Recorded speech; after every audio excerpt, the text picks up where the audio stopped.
Muy buenos días. Muchas gracias a Piquires por esta invitación. Mi nombre es Diana María Duarte, soy neumóloga pediatra, coordinadora del grupo multidisciplinar de fibrosis quística de la Fundación Valle del Lili en Cali,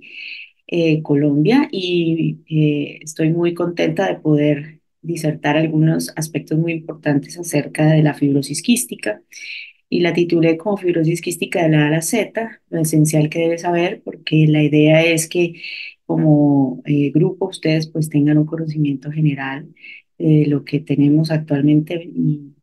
lo que se está manejando de una forma muy concisa en la actualidad. Bueno, como ustedes recordarán, la fibrosis quística pues, es un trastorno genético que afecta especialmente los pulmones y el tracto gastrointestinal.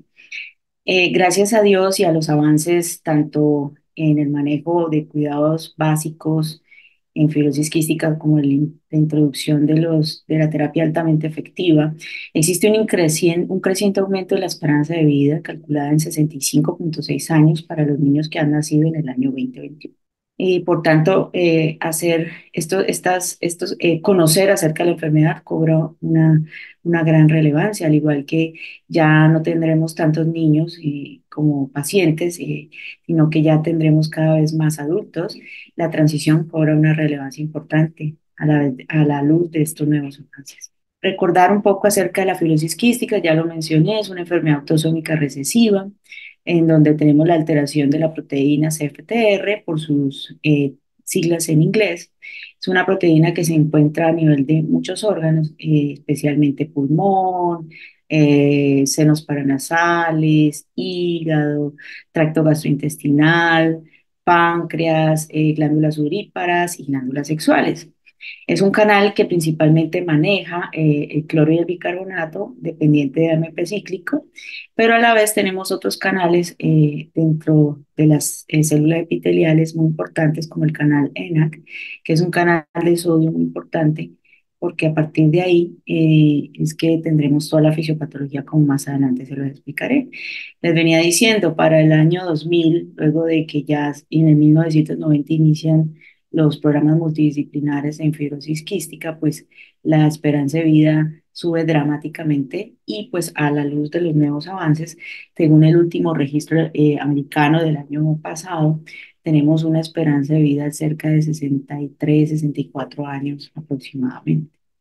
¿Y a qué se debe ese incremento en la sobrevida? Como ya los dije, el análisis y la comprensión de qué es la enfermedad, el inicio de los centros de excelencia, el arranque ya de todos los antibióticos antiseudomona, del manejo de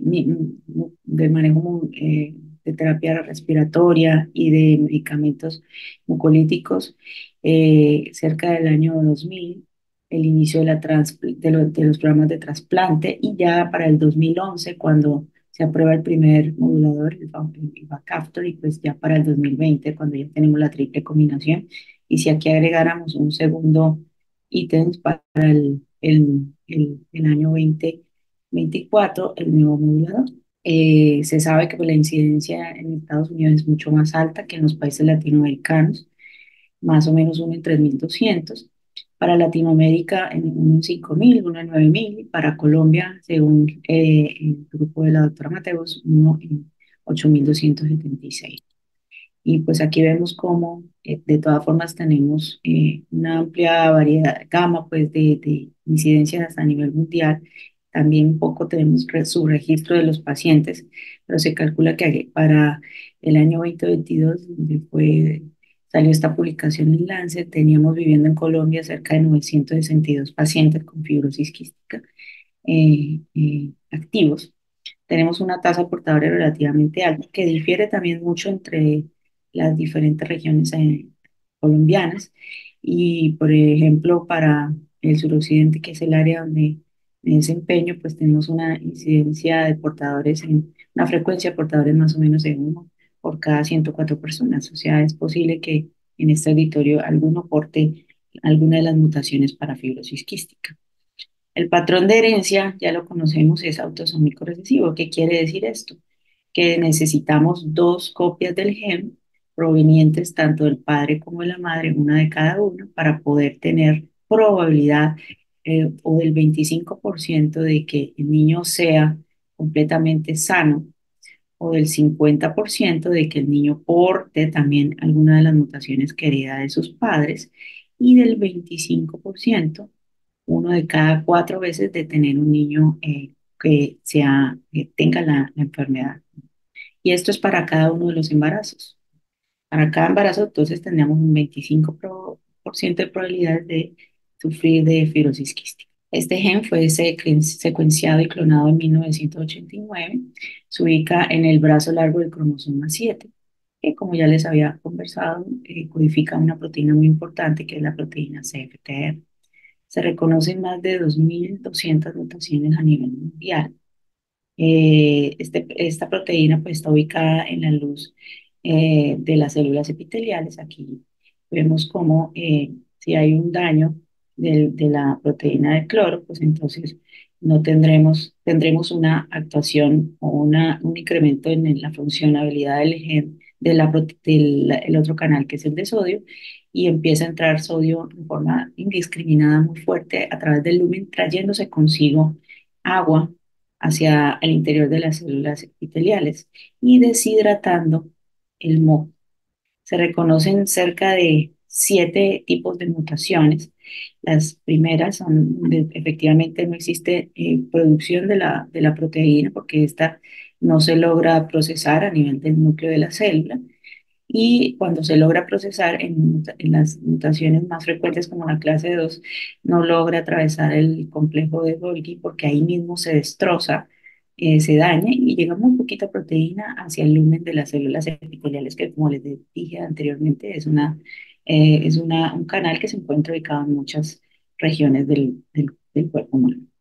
Y para clases mucho más leves, pues tenemos llegada de la proteína hacia el epitelio, pero en disminución de la cantidad o en disminución de la conductividad del cloro a través de los mismos canales. Entonces tendremos de todas formas manifestaciones de la enfermedad, aunque mucho menos severas. El CFTR, pues, como ya les dije, cumple una función supremamente importante en el equilibrio del agua, ¿no? También en el equilibrio de otros canales como los canales de potasio, de bicarbonato, que son importantes para mantener acidificado el pH y así evitar que las infecciones ataquen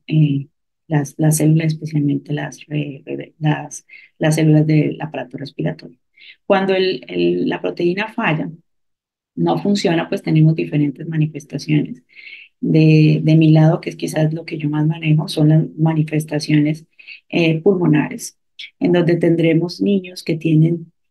mucha sinusitis a repetición, se les inflama muchísimo los senos paranasales, tenemos niños con tos crónica continua y usualmente que es productiva, o sea que produce mucha cantidad de esputo. Esos niños que tienen episodios sibilantes o asmáticos, y a pesar del tratamiento no mejoran, eso es una parte muy importante, o que hacen neumonías a repetición, y que se colonizan muy fácilmente porque normalmente todos podemos llegar a tener contacto con bacterias del medio ambiente, pero estos niños no logran limpiar esas bacterias porque, como ya les dije, al no funcionar el canal de cloro, entonces el agua se empieza a agotar afuera de las vías epiteliales, y las cilias, que son unos pelitos que tenemos todos que se baten continuamente, todo el tiempo están batiendo de forma que mueven el moco, pues dejan de poder moverse porque no tienen esa agua que les permite movilizar. Y los gérmenes como la pseudomonas, las aspergillus, el estafilococo aureus, los gérmenes tuberculosis, por ejemplo, empiezan a infectar estos tejidos de forma que finalmente producen daño completo del tejido, que es lo que conocemos como bronquiectasia y lo que ustedes alcanzan a ver acá con unos huequitos que se observan en la tomografía, o episodios de atelectasia recurrentes que no mejoran a pesar del tratamiento. Esta es la patogenia, tenemos un CFTR anómalo, se altera el transporte de los iones, se disminuye ese líquido que hay en la vía aérea, entonces el aclaramiento mucociliar se torna ineficiente porque las cilias no tienen agua para poderse movilizar, las secreciones empiezan a tornar sumamente espesas, se inflaman porque llegan muchas células inflamatorias a ese tejido y eso incluso se ha visto que ocurre desde los primeros 4 meses de vida, cuando el niño nace, ese proceso inflamatorio. Entre más inflamación tenemos, pues más lesión tisular tendremos porque se producen múltiples enzimas que van deteriorando poco a poco el tejido, lo van carcomiendo y pues tenemos infecciones de forma crónica y este ciclo se repite indefinidamente, en donde tendremos pues efectivamente o inflamación, ¿no? Con la producción de diferentes sustancias muy malas para el pulmón o infección a través de la colonización por diferentes virus y bacterias y finalmente la obstrucción y si no hay, si se obstruyen los bronquios, el aire entra muy dificultosamente y poco a poco tendremos la aparición de las bronquitas. Estos microorganismos empiezan a colonizar de forma que hacia la edad adulta, casi todos los niños con fibrosis quística tenían en esa época, o ahorita cada vez menos con el advenimiento de los nubladores, colonización por Staphylococcus aureus, por Pseudomonas, por Staphylococcus aureus que también son del tipo meticilino resistente o ya gérmenes mucho más complejos como la Cromobacter y la Burgdorferi cepacia, que son muy conocidos por muchos de ustedes en la comunidad. Pero no solo el tracto respiratorio es afectado, también las mutaciones más severas, incluso las más leves, pueden tener alteraciones especialmente a nivel hepático. Se puede manifestar incluso desde que son bebés a través de lesiones hepáticas o una manifestación que es casi patognomónica de la enfermedad, que es lo que conocemos como hilio meconial, es decir, que se atrapa el contenido del meconio, que es como la materia fecal de los recién nacidos, y eso como no se mueve, porque también se paraliza el movimiento de la materia fecal en ellos, pues entonces se acumula finalmente y hay que, en la gran mayoría de casos, operar y resecar el área donde se ha acumulado ese hilo. También podemos tener lesiones hepáticas con el tiempo, que es lo que conocemos como cirrosis biliar, y pancreatitis. Muchos de estos niños, incluso cuando el páncreas exocrino no funciona por las mutaciones, tienen problemas de absorción de las grasas, que es lo que conocemos como esteatorrea o insuficiencia pancreática, y son niños que pueden tener fallas en el crecimiento, malnutrición, desnutrición y deficiencia de muchas de las vitaminas que dependen de esa grasita para poder funcionar, como las vitaminas K, E, A y D, que son las liposolubles.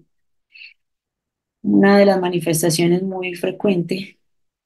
es el síndrome perdedor de sal. Son niños que miren aquí, son niños que nacen, incluso tengo pacientes que se han diagnosticado porque las mamás lamen un poquito la piel de sus hijitos y sienten que es muy salado. Es porque ellos pierden muchísima sal a nivel de la piel y entonces cuando se exponen a altas temperaturas pueden incluso tener episodios de deshidratación muy severos de alteración electrolítica, que es lo que conocemos como síndromes perdedores de sal, incluso tener problemas severos que los lleven a hospitalización. Y ya más la etapa adulta, pues anormalidades urogenitales que impiden que se desarrolle adecuadamente los canales diferentes por donde se transporta los espermatozoides y pues son y pacientes que suelen ser infértiles. Y de acuerdo a la edad, pues tenemos diferentes manifestaciones para el grupo médico que pueda estar el día de hoy acompañándonos. Los recién nacidos, como ya les decía, el hilio meconial es quizás el, el- la manifestación más patognomónica de la enfermedad. Y cada vez que tengamos un neonato con hilio meconial, hay que estudiar para fibrosis quística porque es lo más probable que pueda estar ocurriendo, que también pueden tener episodios de atresia intestinal, colestasis especies de la bilirrubina directa, y episodios ya en la edad preescolar y escolar un poco más hacia el asma que no mejora, las neumonías recurrentes, no crecen, son desnutridos. Y ya en la adolescencia lo mismo, la misma tos, la tos que es productiva, pueden ya tener síntomas más de gravedad porque son enfermedades que ya han avanzado y si se detectaron de forma tardía, pues ya tendremos las bronquiectasias, hipoplatino digital, los pólipos nasales y bueno, ya para pacientes mucho más grandes, episodios de pancreatitis sin insuficientes pancreáticos o de diabetes relacionada a fibrosis quística que aparece de forma común luego de los 10 años.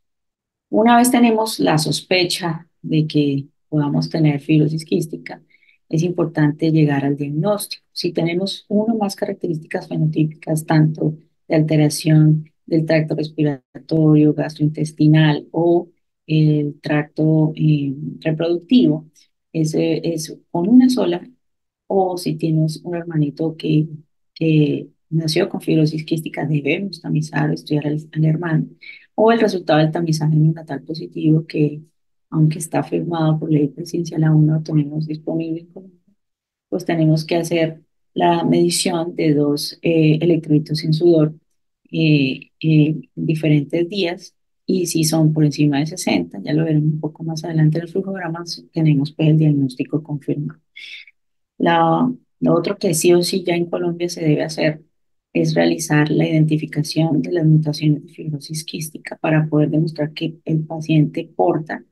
esas dos mutaciones que deben ser idealmente patogénicas o de consecuencia clínica variable al menos. Cuando tenemos esas dos mutaciones más dos electrolitos en sudor positivos, tenemos el diagnóstico confirmado. Recordemos los electrolitos en sudor, tenemos dos técnicas disponibles en Colombia. Una técnica, digamos, que es de screening, que se hace a través de la medición cualitativa del sodio y del cloro a través de sistemas también de electrolito en sudor, pero con una técnica diferente, tanto de recogida como de análisis, que son el macro y el nano,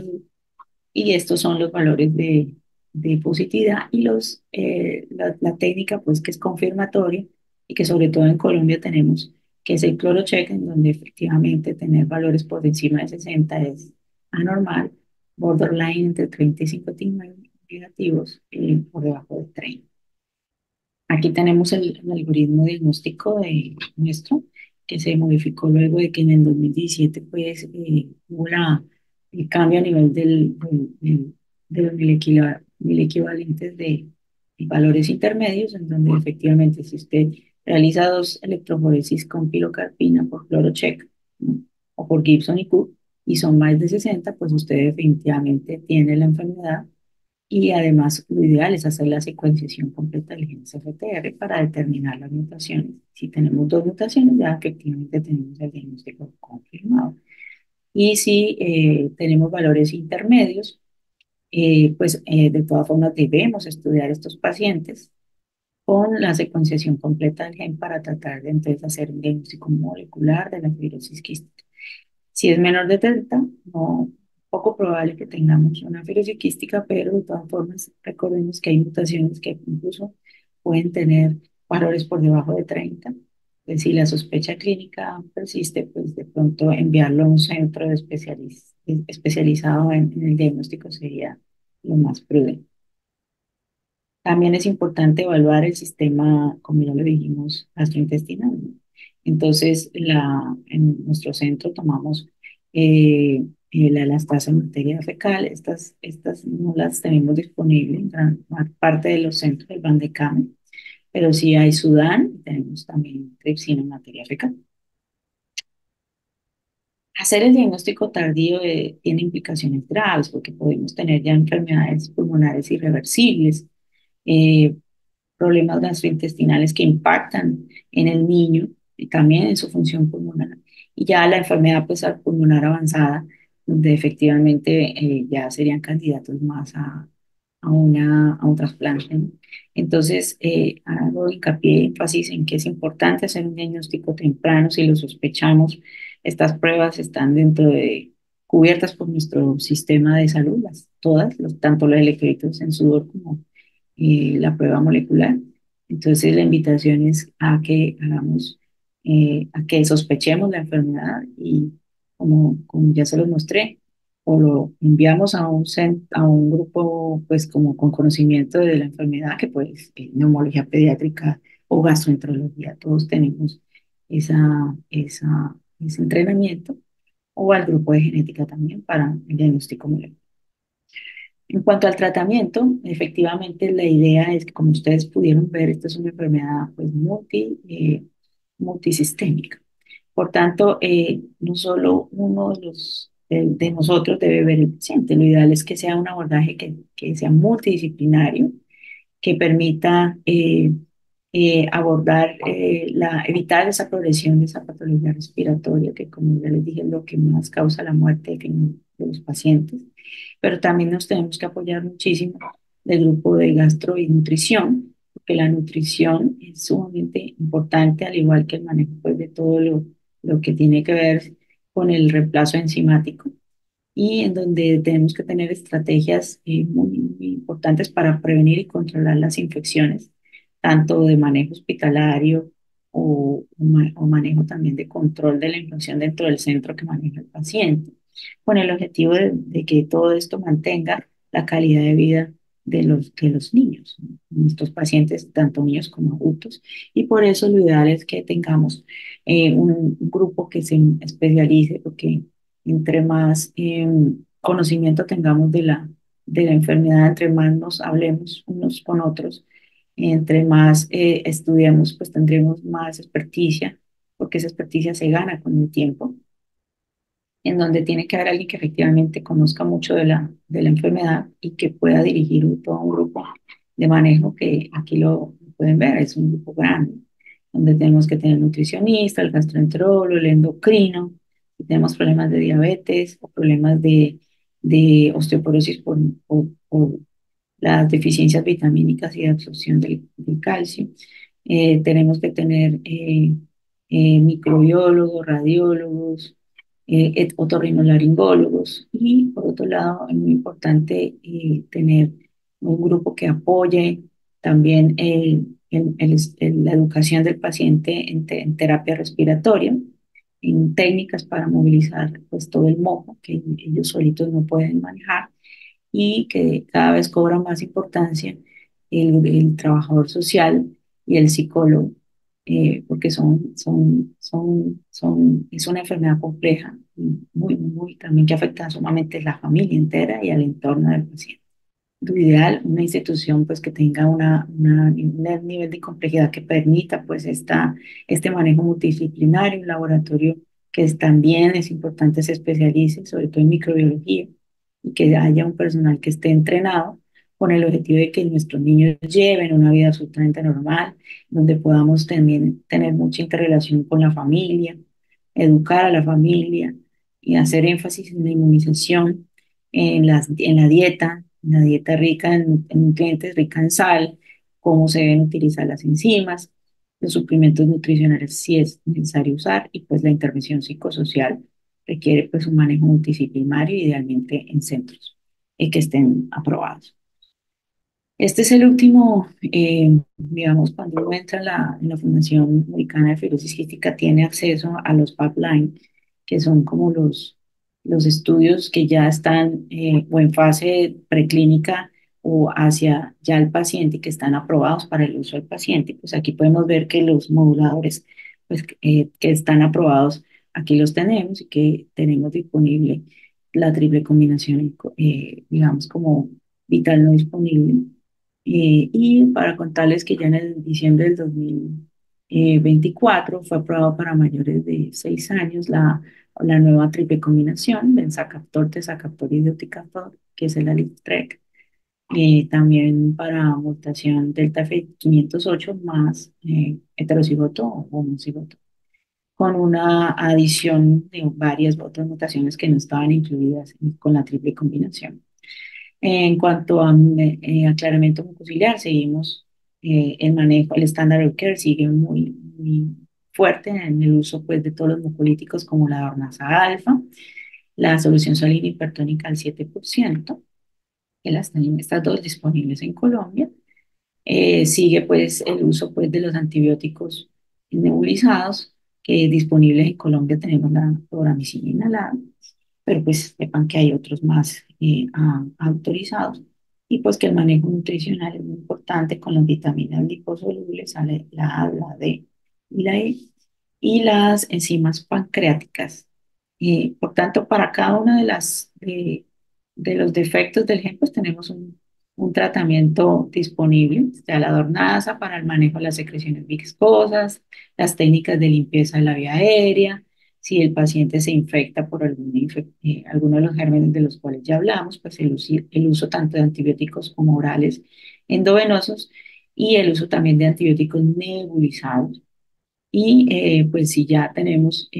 colonización crónica por bacterias como Pseudomonas e inflamación severa, pues el uso de macrólidas podría tener alguna implicancia aquí. Esta es como la rueda de manejo y los modificadores que ya se los mencioné, que consiste pues en tener dos correctores y un potenciador que permiten entonces tratar de mejorar la actividad de esa proteína que está defectuosa, tratando de corregir el tráfico de la proteína con las mutaciones clase 2 y potenciar ya cuando está ella arriba en nivel de la luz epitelial su actividad. Y por eso pues esta triple terapia es lo que ha permitido que en los últimos años tengamos una expectativa de vida tan alta y que miren, como pueden observar en este gráfico, cerca del 60,4% de los pacientes en la cohorte estadounidense pues ya son adultos y cada vez pues hay menos niños. Entonces, es importante que conozcamos que también hemos visto en los últimos años una mejoría, que no solo depende del inicio de la triple terapia, como pueden ver ustedes la mejoría en el BF1, que es un parámetro muy importante que usamos en inmunología para medir esa función pulmonar desde el inicio pues, de los centros de cuidado, pues ya tenemos unos BF1 bastante buenos. Ya no teníamos a la edad de 29 años cuando ya teníamos caída severa en el año 1994 de la función pulmonar e incluso ya para el año por encima del año 2014, como pueden ver aquí casi todos los pacientes con todo este tratamiento eh, y pues la llegada de la triple combinación tenemos funciones pulmonares excelentes por encima de 100. Miren cómo ya cada vez tenemos enfermedades leves, incluso ya no severas ni moderadas, sino son enfermedades leves para el 2023. Incluso también tenemos pacientes que ya entran, la gran mayoría, a cursar estudios universitarios, que miren cómo en el 46% llegan a casarse, en donde las damas ya tenemos cada vez más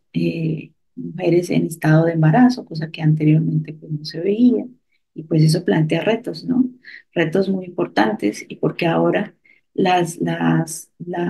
comorbilidades ya no son anteriormente teníamos más pacientes con enfermedades muy severas y pues teníamos complicaciones muy graves de la fibrosis quística como neumotórax, falla respiratoria, hipertensión pulmonar. Ahora las complicaciones quizás son más hacia el entorno de salud mental, ¿no? Donde cada vez tenemos pues problemas más de adultos en donde ya cursa un poco más los episodios depresivos, de ansiedad, incluso pues tenemos ya más problemas a nivel de malignidades, de enfermedades malignas, sobre todo del tracto gastrointestinal, como cáncer de colon, porque son enfermedades que ya pasan hacia la adultez. Incluso los neumólogos pediatras tenemos que ya empezar a pensarlas desde aún de chiquitos y pues ya tenemos también como grupo que empezar a pensar en la transición, que es el paso del grupo pediátrico al grupo adulto, en donde debemos trabajar de forma estrecha con el grupo de adultos para tratar de tener transiciones muy exitosas. eh, eh, de forma que espero que en esta charla tengamos también un grupo de adultos importante para que comprendamos esa importancia de hacer una adecuada transición. Y bueno, eso era lo que tenía para ustedes el día de hoy. Agradezco mucho que estén el día de hoy y ayúdenos a continuar difundiendo esta condición, que ya no es una condición letal, sino que es una condición que ya se maneja de forma, una condición crónica y que es importante que sigamos haciendo difusión para que tengamos pacientes cada vez más felices. Muchas gracias.